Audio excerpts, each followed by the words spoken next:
was always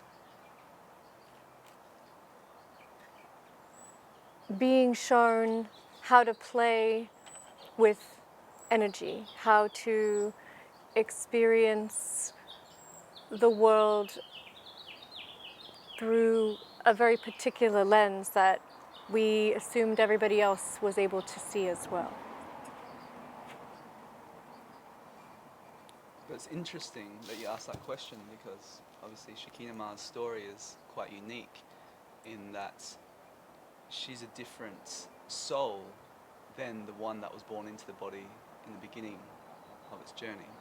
Yes, we need to speak about that. Yeah. I understand that there was a death, and then Yes. a new soul came into your body at age 33. Correct. So your childhood was very, very different after this 33 years at the age. But let's just stay with the childhood just for a moment, though. Sure. What were you like as a child? Well, it's really interesting for me to make a connection with that, because I am not the soul that came in from the original birth canal. But from the perspective of what the family would say is joyful and curious and playful, a good, wonderful, sweet child. Do you have any remembrance of this childhood? No. No. All right. Yeah. But there has been some stories that have been shared in regards to your childhood that I've had the privileged and great honor of just listening from the Earth Mum and from her perspective. You know, for like a 5-year-old being able to manifest things quite easily. For example, that they, in her own words, and I'm paraphrasing, but she needed a crown for an event of sorts, and couldn't get one anywhere. Looked everywhere, like in all different stores of the like at that time, and then at the end of the day, what I was told was that they went to something like a drop-in store, like a 7-Eleven or something of that nature, and there was a crown. She said, no, there's a crown in here, we must go in here. And this is like a little 5-year-old knowing, and then walked inside this store, and all of a sudden there was a crown there, and the person said, is this yours? And it's like, yeah, we don't sell crowns, we're 7-Eleven, like we don't do that. And it's like, this is yours. And that was the child's experience of just manifesting, and then her mother at the time was just, how'd that happen? How's that possible? There's so much of a backstory with all of this. It seems like it's really valuable to to understand first the death initiation, probably before even going into the childhood in this way. But yes, it was always a manifestation. There was always magic in the realms. I'm sorry, just a moment here. Let's talk a little bit about what the purpose and the intention of this. Yeah, they're only going to have 20 minutes for the interview left, so Yes. to just have an intention for the main Yes. What is the main intention? material that wants to be covered. All right. So at 33, you are ushering in a new energy into this world. This is important to speak about and to highlight. And it's also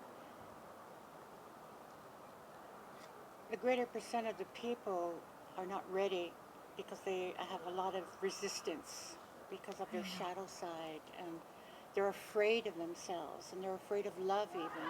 No. So in saying that, even if a seed is planted in them, they're afraid of that seed, of what it could do. They're so dreading of love, and this is very pervasive, and it's been for a I long know. time. For many, many centuries, this has been going on.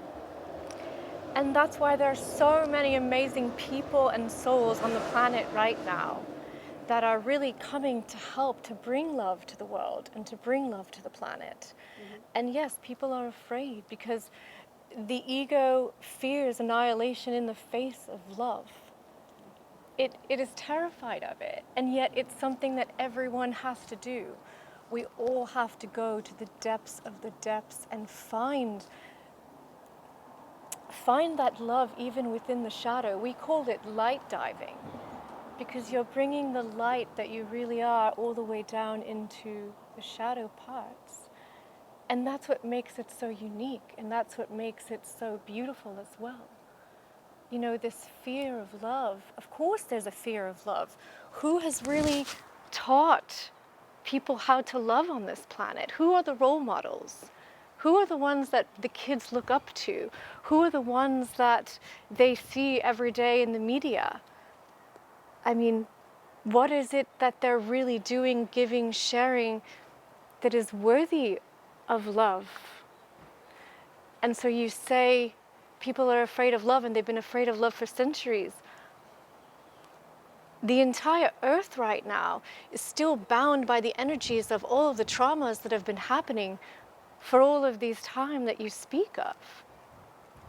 You know, you are here doing your work. You are here being a bridge, a rainbow bridge for people to be able to understand more, maybe a little bit more about maybe the cosmic world, maybe the ascension, you know, whatever you feel is in your heart and that you're passionate about speaking. And that's why we're here with you, honoring this space and this time, so that we can bring more love to the people, so that they're not afraid of it. But you can't be in love if you can't surrender to that love. And if they get a taste of love, Yeah. perhaps they would want more. But if they We don't hope even so. know it and don't even allow themselves to feel the love, then it can't happen. We believe that it can happen, and Yeah. we believe that inherently at the depths of the soul, that is goodness, that is untainted, that nothing anyone has done or nothing that can be done to them could ever affect that or change that. Right. Now, how do we reframe this world so that people start to see that the universe is built on love, is made of the creation of love, and thus everyone is that love? How do we do that? Right. So there's a balance. Right now, there's been for centuries the imbalance, as you talk about, the imbalance of the darkness and has been pervasive. So if it's a 50-50 at least, love and Fear? thank you. That would be Yeah. So potentially its instead of opposite. fear mongering of the media and fear mongering of the movies and everything and the sensationalism of that, then Yeah. to have 50% of that love that people can recognize it and see it, and it could be coming at them, and then they can choose instead of just having that one pervasive all the time of fear. Of course, because I it's think- feeding on itself and it's creating more of itself. Yes. I think it's also important to mention what love really is, because the Mm. Hollywood production of love is a false narrative. And Yeah. love is not just this affectionate, romantic idea of a happy ever after. Love is doing the real work. Right. You know, love is facing the shadow and going into that to the point where you're fearless, and there's no longer any resistance within your emotional body, within your mental body, within your own self, to be completely fearless in the face of adversity. Yes. And when you Yeah. do that, you become so neutral that you actually come more into this space of an awareness that is the untainted expression of love. That awareness that no matter what you're experiencing, no matter what's projecting onto the hologram of the cinema or the screen, there's that awareness. The screen doesn't change, the emanations on that screen change. What we're speaking of is the love, is that unchanging screen, is the unchanging awareness, is the unchanging consciousness that inherently everyone is. But they need to be educated about what that love is, because when you're present with that, you're naturally virtuous. You're naturally happy. And the phenomenology of that is because you actually are happiness. The problem is that people try to find happiness in object, subject, division of life. But what happens with that is that you give your love away. You give your awareness, your attention away to something else. That's so right. when you start bringing it back in, recognizing self as love, then it reframes the whole narrative of the world. And so what we see is not so much that there's an opposite to love. There is ignorance, which is ignoring love. Yes. But the light of love is always there. It's always present. If one's aware of that, then it becomes your reality. If you shy away from that because of certain traumas or dramas or conditioning that have been putting layers, then that, of course, confuses one to what their true nature really is. So our whole role, our whole life's work is to remove those obstacles and see clearly that love is your true nature. And if a high percentage of the collective stood in that power of love, then we'd see a complete different expression of artistry through cinematography and through all the different medias on this And that's what we planet. want to see. We want to see and create a new way of cinematography, a new way of movie making, a new potential for what is really uplifting and upholding, instead of continuing to incite the yellow journalistic, the trying to find something dark when there is so much more beauty in the world to be able to be seen. Light is what needs to be brought to the world more of, not more of bringing awareness to what is of course already known and has been in fact the story of the history, her story of this earth and of humanity. How much more perpetuation does it need? It's time now to bring in what is good and what is pure. And in conversation yesterday, I heard and listened to and paid attention, close attention to all is welcome in love. That was so beautiful and so profound. All is welcome, the Right. good, the bad, the ugly, the it's not looking for something that is just perfect or just beautiful. It's all about feeling everything and letting it absorb and wash it and transmute it. Are you talking about, Victoria, when you asked the question, just to give a context, Yes. you came to our workshops here, Absolutely. and what you shared to us is that you were so moved and so inspired, and you really wanted to bring this message, this love, this frequency out into the world more. And when you asked the question, I said, love allows. Yes. It allows. And what does that mean? It does not overbear. It does not push. It allows for the ultimate isness to be just that in that moment, and does its natural orchestration to work and move with that in flow. Yeah, because love is a natural order. Like you can see when everything's in resonance, how the beauty and the tapestry of nature, how it unveils itself in this gorgeous splendor. And you can see it, you can perceive the beauty of life in its natural order. When there's dissonance, when one's going against that natural order, you can see that things don't look so symmetric, things don't look so complete. However, that also plays a functional role. That dissolving process also creates the fertilizer for new life. So the shadow, it's not to bypass the shadow, which is a good conversation that we had Yes, yesterday. we did. And that is so important to understand the function and the role of the shadow. Suffering isn't something that one tries to avoid and run away from. You have to educate why suffering is apparent. Suffering is apparent because of two reasons, basically. One is the main one of ignorance, which is ignoring truth, ignoring love. And the other aspect of suffering is the resistance to what actually is. Trying to change it, trying to rearrange it to a place of control, ownership or controllership. When one sort of surrenders, there's a natural way to enact, there's a natural way to pause, there's a natural way to breathe in and breathe out. There's a natural rhythm that's happening in our very cells right this moment. And so love is also the natural rhythm that sustains all of creation. So if one has anger, for instance, how does one transmute that and bring the love in? Anger is an interesting thing. You know, Yeah. people may look at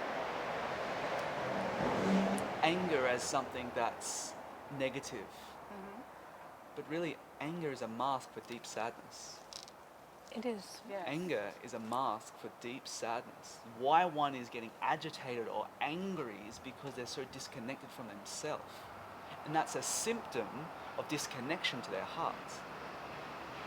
And liver, like the liver is the purification process. It's purifying the body. It's purifying all the different chemistries of the biology. And it's allowing the body to be purified from all of the onslaught of all the different chemicals that come in everyday life. But that's also emotional. That's also mental. That's also the very physiological process that one lives and breathes in a city. So when one That's right. deals with that and knows how to have a healthy relationship with their body, with their organs, they can process that anger and actually get to the deeper cause of actually the sadness that's underneath that. When they get to that, they can start seeing, wow, actually, it's because they've forgotten who they are. As I'm listening to you, what comes up is that we need a new language. Yeah. We need a new container to Yes. hold all of what we are Yeah. about to, what is coming, Yes. Yeah. what is here now, and Yeah. what is evolving. We invite that.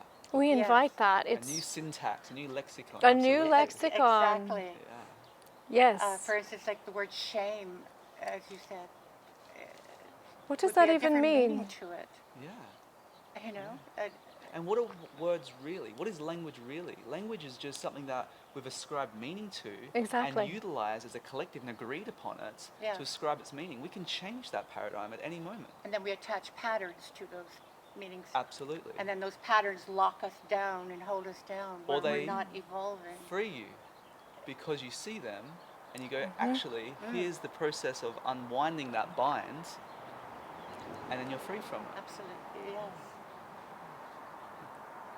Well, in closing, not that I want to, I could stay here forever and speak with you. Hmm. In closing, what would you like to say, and what is deeply important to you right now at this moment in time? This is a world right now where people are so lost and so sad and so deeply distressed because of what they see and what they experience in the world. And what they're doing is that the energy that is being put out there is creating more of that. It's to understand that consciousness itself, you can either feed love or you can feed its opposite, or you can feed fear. And what if there were beings that fed on consciousness, just like people feed on food?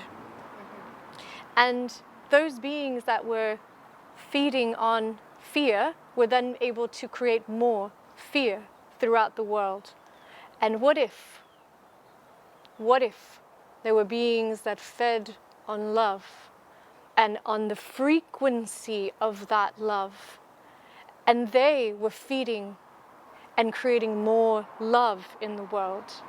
Why would you not want to give your love, your attention, and your focus to those beings that can create so much more love in the world and help to change and shift the reality as it is right now?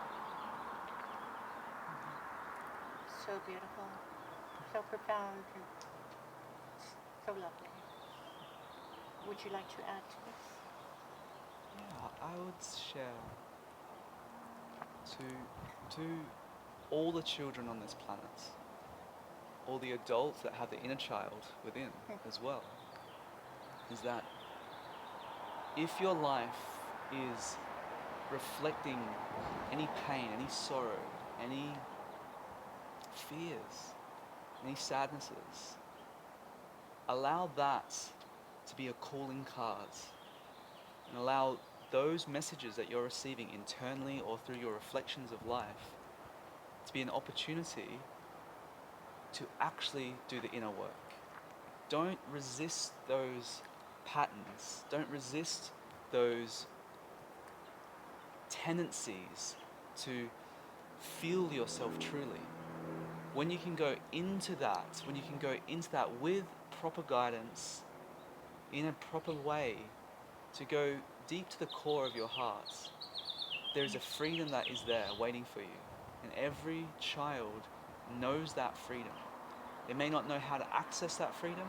They do not know how to even perceive that there could be a freedom.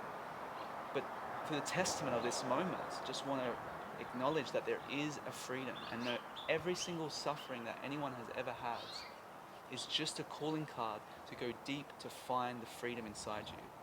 And when you do, every single teacher, master, tradition has spoken of a love, a purity, a divinity that is absolute liberation. And every single being on this planet wants happiness. That's what they really want. They want happiness. And connection. And that happiness, when one remembers that their happiness is the source inside them, that happiness will lead to freedom. And that freedom can become everlasting. And that freedom is your true nature. And if you haven't discovered that, that is worth discovering. No matter how big you are, how tall, how small, how young, how old, but the freedom that lies within you is the most important reason that you've incarnated. And if anyone receives anything from what we've shared, just know that you are born to be free. And what we're talking about is seeds to inspire and each other. And as we blossom, we inspire other people to do so. Yes, exactly. That just reminded me of something so beautiful, as you said, blossom. Yeah. Because, just giving something visually, like we're artists, so we love the artistry of the visual expression. But a garden, like you see a garden, you see all the roses and the flowers and the lotuses and all of it, it offers itself to the light. It offers itself to what sustains it. They bloom, plants, they're living beings. They reach enlightenment quicker than any human on this planet. They just surrender in their beauty, and they offer their beauty, and they bloom in their beauty, and they give their essence so willingly. Like, that is so gorgeous, and it's all around you. It's all in nature. Flowers are the most enlightened beings there are. Exactly, and my favorite is the water lily. Oh, yeah. From the deep darkness coming to the top and surface. Yes, the lotus. And it's such beauty. Yes. The lotus, exactly. And that's very much what and how we perceive the human species is as the lotus. And what it does, for anybody who doesn't know, is that it starts in the mud. And it makes its way up through that mud, which is what we all must do. Every single one, every soul, we've all done it. All the way up through the mud. And that looks like looking at the shadows, and that looks like persevering through the mud all the way to get to the light. And that is what the lotus does. It reaches the light And it is the representation of an enlightened humanity, and it is the representation of what we believe and why we've come, is to bring that through humanity so that they can become the lotus that we believe everyone will be at some point. Well, let this talk be one of many for the future. And I Sure. thank you, thank you, thank you. Thank you, Victoria. Thank you, Victoria. Yeah.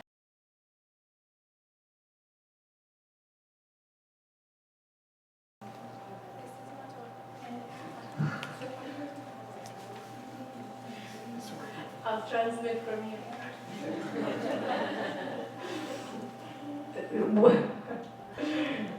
And so through this you become a causal. That means that cause and effect is no longer occurring for you. You also become, you return back to the original karma, which is the original action.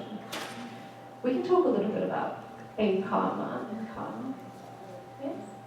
Yes, just to define what karma is, because everyone hears this and thinks quite quickly it's a negative thing. Oh, I've got karma, I've got to clear the karma, I've got to transcend the karma. We want to break down the lexicon of this Sanskrit word. You know, karma is action.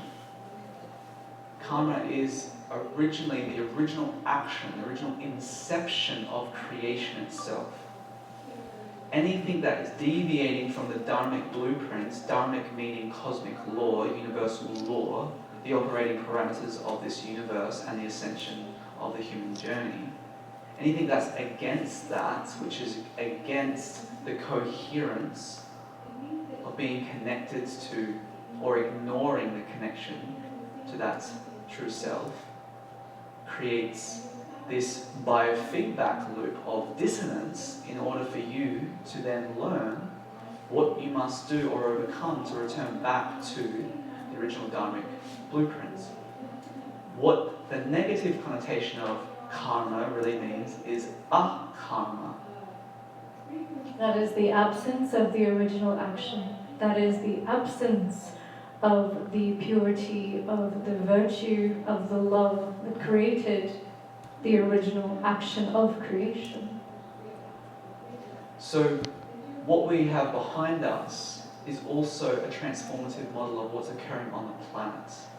As karma or akarma is being purified, which means the memories, the actions, the morphogenic field is being purified for the collective species to rise and ascend, and the planet to ascend as well. So we're in a phenomenal time right now because this is the first time where an entire species, entire collective, an entire planet from a third dimensional construct actually ascends in its vibratory bandwidth to experience a higher harmonic universe. And so this model behind us is a model of 4 different harmonic universes, which is also the sum total of the collective soul going through its experience of its ascension at a macro level to what you are going through an individual level, until there is no longer an individual. There is no longer any division within your being.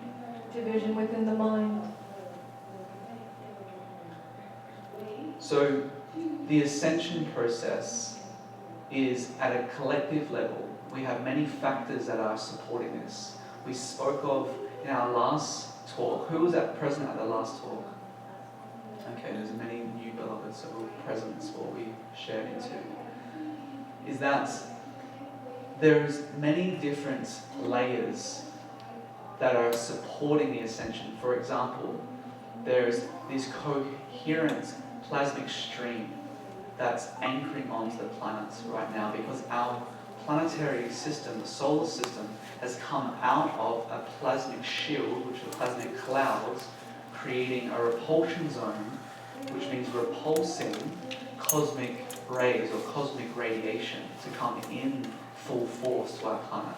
So we've moved in a position, that position happens every 12,000 years. So that's a cosmic cycle that's occurring.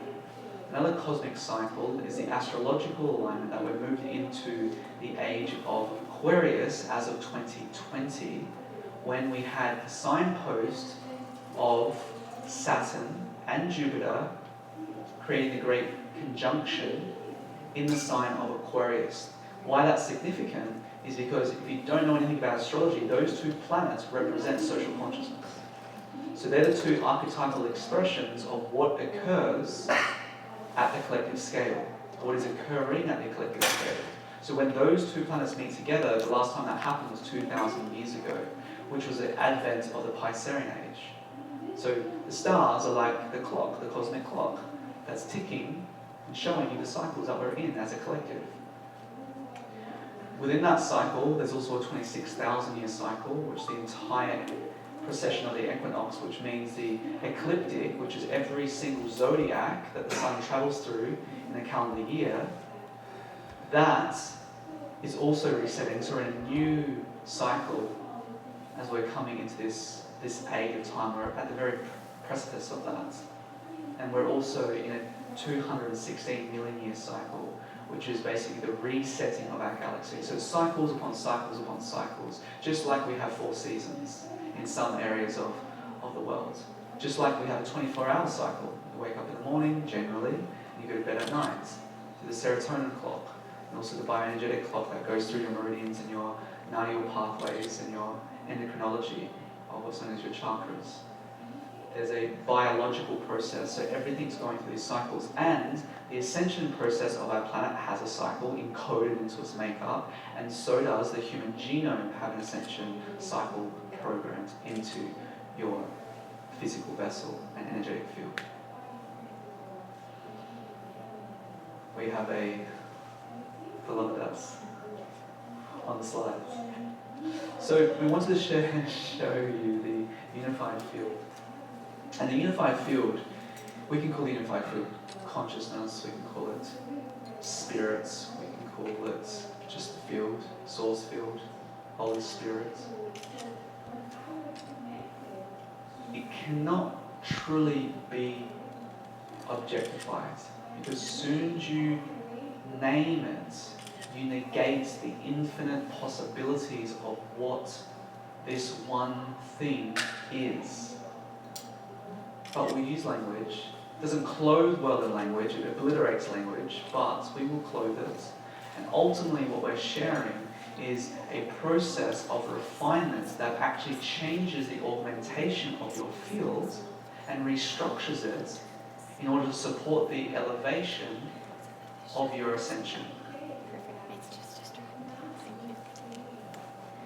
Yes, and speaking into that for a moment, it's like a child. When a child first sees a butterfly, it doesn't know that it's a butterfly, but it is in awe of that butterfly. The colours and how it moves and how it flaps its wings. It doesn't need to name it, because the moment it names it, it actually binds it. It doesn't allow the fullness of its expression to truly be what it is. And language has a way of doing that. Identity itself has a way of doing that. And this has no identity. This is identityless. This is beyond perception, beyond time, beyond space. It is, in fact, the all that is, if one can really go to the Bindu point of it to understand its unlimited expansiveness. And so we wanted to share this, so there's a bit of a caveat. We're going to give a template, but the template itself gets transcended. It's just a model, it's not something to be re-identified with. It's to understand the goalposts or the unfoldments that naturally and organically happens, and then it dissolves. Because if we get too attached to the template, and then we're confined back to that template again, it's another intellectual model that becomes structured and can create limitations. So we wanted just to give full disclosure that this is a template, but it's a template to be transcended as well. And the idea of this is to understand more where you're at and more where you're going. Because one of the biggest traps on the journey is thinking that you're completed when you actually haven't completed the whole process. And so this pathway is also just an opportunity to dissolve all the aspects that are preventing the full and total expression of love coming into its bloom. Love, unconditional love, it's not conditioned by the mind, it's not conditioned by parameters, it's unconditional. And that is your true being. So what happens is that there's a phenomenology that occurs as well, where some of the boons from really walking the ascension path is that you start structuring this light field, this light body, and it starts activating and certain gifts start coming online, certain city powers, which was known in antiquity of different gifts. And those gifts could be of healing, those gifts could be of a telepathic connection, be teleportation, materialization, all these different gifts that come along the path. It's very important not to confuse those gifts with a very destination. Those gifts are blessings for one purpose only, and that's for service. And it's important to also make the distinction between what is psychic and what is spiritual. When we speak of spirituality from a truest, authentic state of spirituality, it is virtue. It is the purity of the heart, opening and opening and opening. And the maturation of that love becoming so infused in your being that your mind melts into your heart is utilized as one intelligent expression in the EQ and the IQ and the SQ, the spiritual quotient, the emotional quotient, and the intellectual quotient fused as one. There is a process, and that's all encapsulated in your beautiful soul. And the key to this is first waking up to a spiritual path. Everyone in this room has woken up to the spiritual path. They know their course, a spiritual being. It's about becoming more aware. And there comes a time where you exhaust all the desire bodies to come to a place of recognition. It's time to wake up. It's time to be true to yourself. It's time to let go of the traumas and the dramas and the narrative and embrace the inner journey. Yes, and you set parameters for yourself as a soul.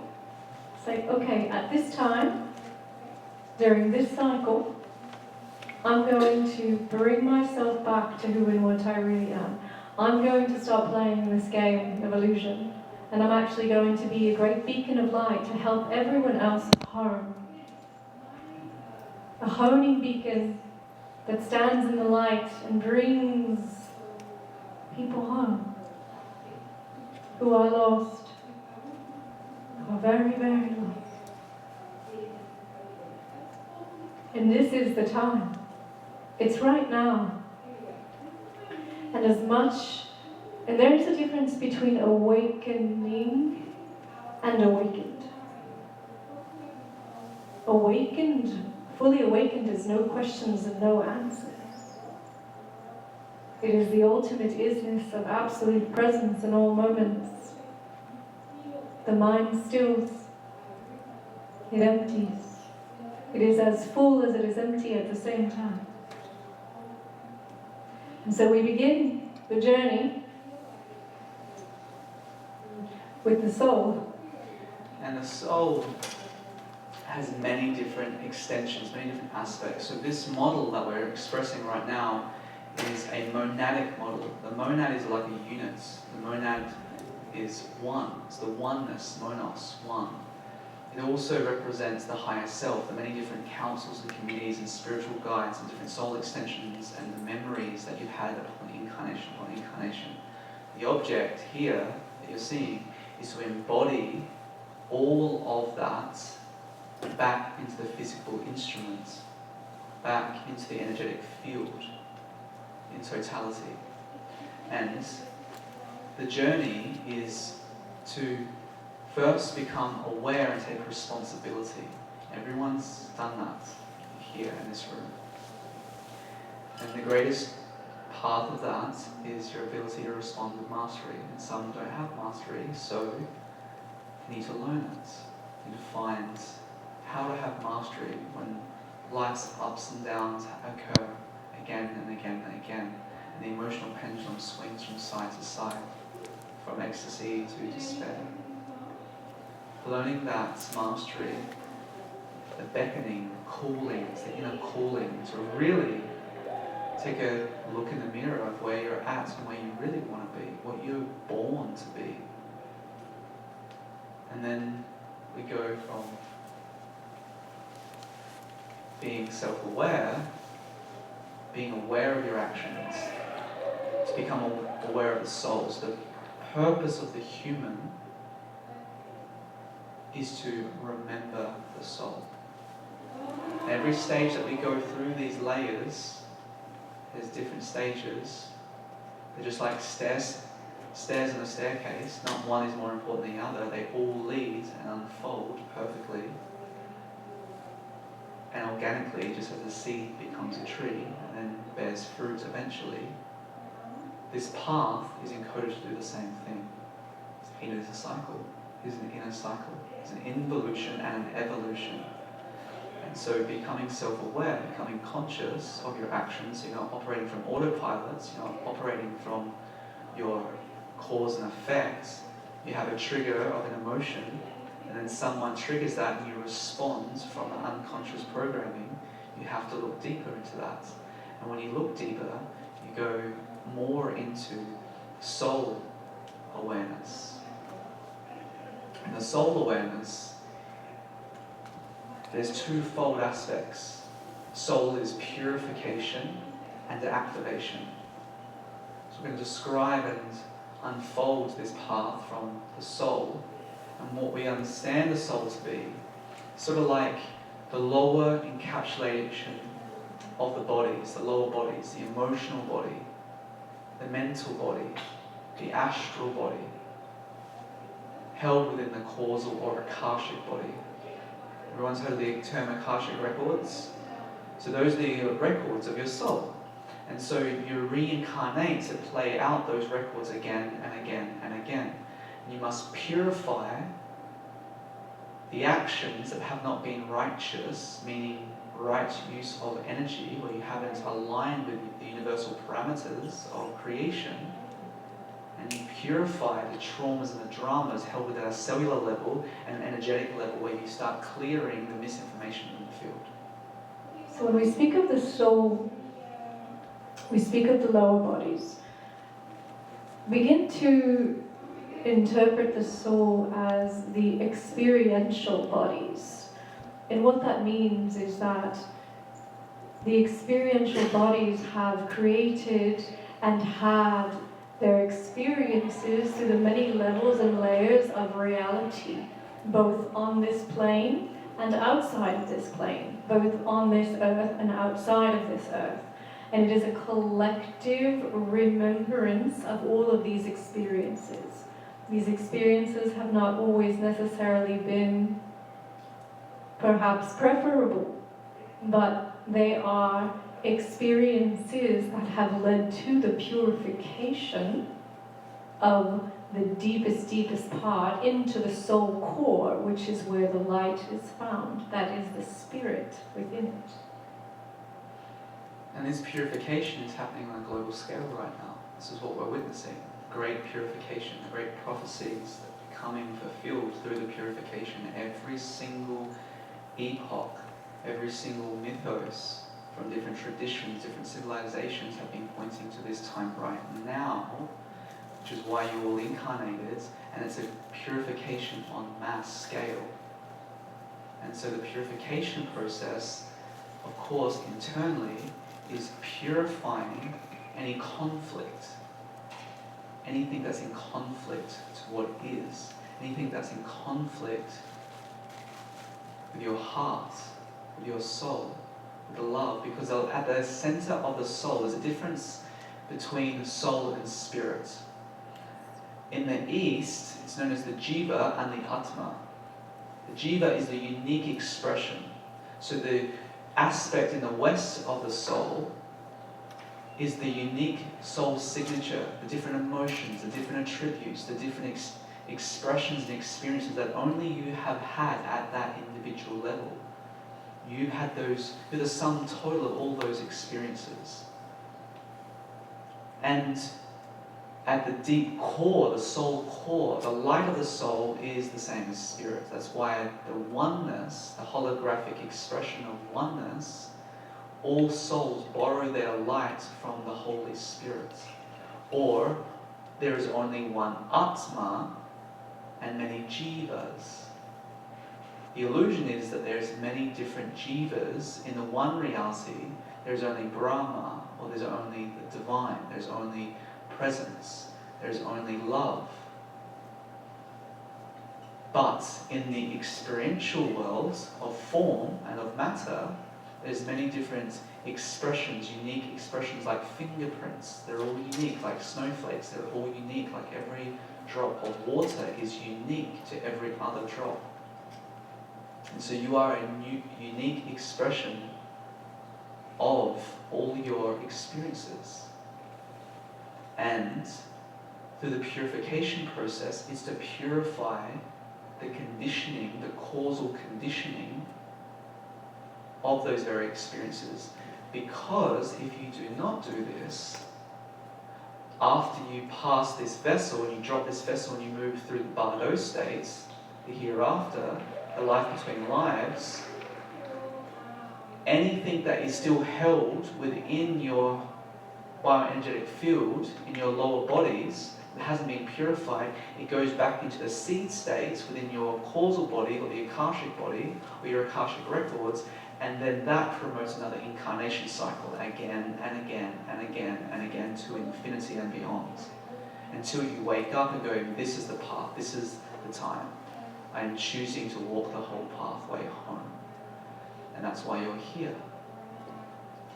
And another thing that's important to know is when it comes to the soul and the purification of the soul, this is where you start connecting soul tribe. You start connecting your soul extensions when you go, oh yes, you get me, I get you, I feel connection, I feel connected. That soul tribe, that family of light, that starts coming back. And you start connecting to your soul family. And you start helping each other. And the beautiful thing is that any part of this journey, any work that you do at a level of individuality, you're actually doing collectively. This is the most noble path you can possibly walk, and it's the greatest work you can possibly do, because it's the most selfless work that you're doing, is resolving any conflict, because you start supporting the collective morphogenic field of the entire species. You matter. You matter big time. You may have forgotten that, but we're here to remind you. That's all we're here to do. Remind you and love you. And so the soul, through its purification and purification, it starts remembering the different expressions, different past lives. It starts remembering its gifts. This is the activation process. And this is where a lot of the fun starts happening, where you start realizing, wow, there's so much potential here. You are this spiritual being in a physical body. How far can I take this thing? This is where a lot of the fun, there's a lot of the joys of the path. You know, you become a sponge. You just want to. Who remembers that inception point when you started waking up, and it's like, wow, you just want to absorb. You want to read every single book or just be a sponge to the information, to the light. Who remembers that? What an amazing time that was. You know, and then there's this little dark night of the soul time. The experience where, oh wow, you start cruising, start going through this high, and then all of a sudden you drop into this experience of trauma, and there's all the pillars that we spoke about earlier start shaking. And wow, I don't want that to change. But what they're teaching you is to remember true stability is internal. The stability that you're seeking externally is actual connection to the light and truth of your being.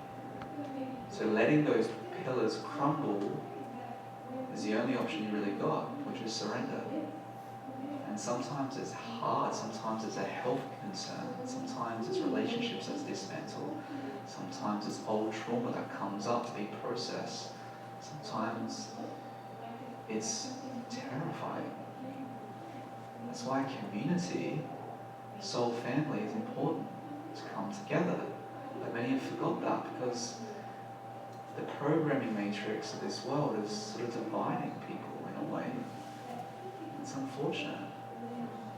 But the wonder of community is that if you allow it to be your mirror, if you allow everybody around you to be the representation of what still needs to be seen, of what still needs to be healed, brought to love, brought to light, then you ascend so much quicker. If you don't resist that, if you get yourself out of victim mode, you get to see the boons and the blessings right in front of you in your mirror, right before your very eyes, and you're wise enough to go, oh wow, thank you. Thank you for being my mirror. You made my life so much easier, and I'm going to get to do this so much faster. It's the wisest of us that can see that, and that are not looking to shatter the mirror. Because it's much easier to shatter your mirror than it is to truly see it.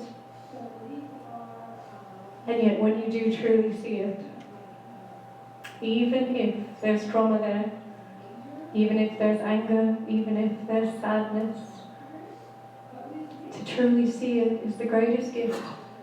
And it takes you one step forward, bless you, and it takes you one step forward, one step higher, to another level of awareness altogether that is your jumping point to your next experience, to your next expression, to connect deeper and deeper and higher to that divinity that is the all that is. You rise in community. It takes a village. It takes a village to raise children. It takes a village to raise spiritual children. The inner child. And sometimes you can go the solo route, and it teaches courage. But you don't need to do that. You know, we've come out of that cycle, come into a time where it's important to come together and support. What's also important to know is that yes, the mirror of one's experience, there's also an important aspect where you realize that there are certain people in your life that no longer are supportive of the path that you're walking or choosing. And so there's discernment, great discernment that comes. You start discerning between the ones that are actually soul elevating, that are elevating your life, and the ones that can deplete your life. It's not to abandon, it's not to reject and go, well, that's not my mirror, so I'm not going to hang around with you, I'm not going to hang around with everyone that's filled with light. No, it's about acknowledging that there's contracts that the soul makes before it incarnates, and there's certain soul contracts that complete their experience. And when those soul contracts are in completion, those partnerships, those relationships are also in completion, so they can also go on their path and journey. And that is the natural process of detachment, detaching. Yes, and when you are able to have that insight to say to either a family member or a friend, you say this yourself, you don't necessarily need to say it to them because they don't know they're playing the role for you. But once you've learned what you truly need to learn from that experience or from that person, from that soul, and you feel really complete with that lesson, not only do you feel complete with it externally, but you understand the value in what it has shown you, and what it has taught you, and what it has revealed for you. And you can quietly tell that soul that they are free. They don't need to play that for you any longer either, because that role changes them in a different way as well. And so the work always returns back to you, no matter what, no matter who. It always goes right back to you. But you have the control here. All you have to do is know and set them free. And they will go free. And the forgiveness and the compassion of the inner work that comes up when you complete those certain contracts, those certain soul contracts and arrangements and agreements that you've made before incarnation, that completes that lesson.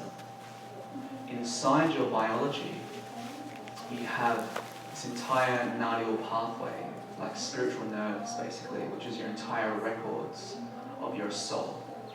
In the East, they're called nadis, which translates as rivers, riverets. There's one main channel that goes through your spine, which is known as the vagus nerve, or the Shekinah, the channel of grace, which is the convergent point of when the masculine, feminine, the lunar and the solar aspects come into this center alignment. They create this channel of dielectric energy from the electromagnetic energy that is present within the biology. What happens is that those soul extensions, which are all the records of your experience, all the nerves of the spiritual experience, like the nervous system, like you have a physical one, you have a spiritual one. When there's any nadis that are tangled, that are potentially bound within your energetic field, you will attract the equal and opposite of that experience into your reality in order for you to complete that circuit. Because all energy wants to do is complete itself. That's all it knows how to do. So what happens, you're in control of your reality, not maybe consciously and completely, but unconsciously what's happening is that the energy, the bioenergetic feedback from your circuitry system and your energetic field is projecting and pulling those experiences, the places, the people, the situations, in order to overcome the records within this holographic human. So what happens when you're activating your gifts, you're activating like healing abilities, you're activating different aspects of your incarnations, different memory points. You're purifying that and activating that, and you're raising your frequency, and what you're doing is more light is channeling through you, and you're raising your light quotient. You're absorbing more light into the genetic codex of your genes.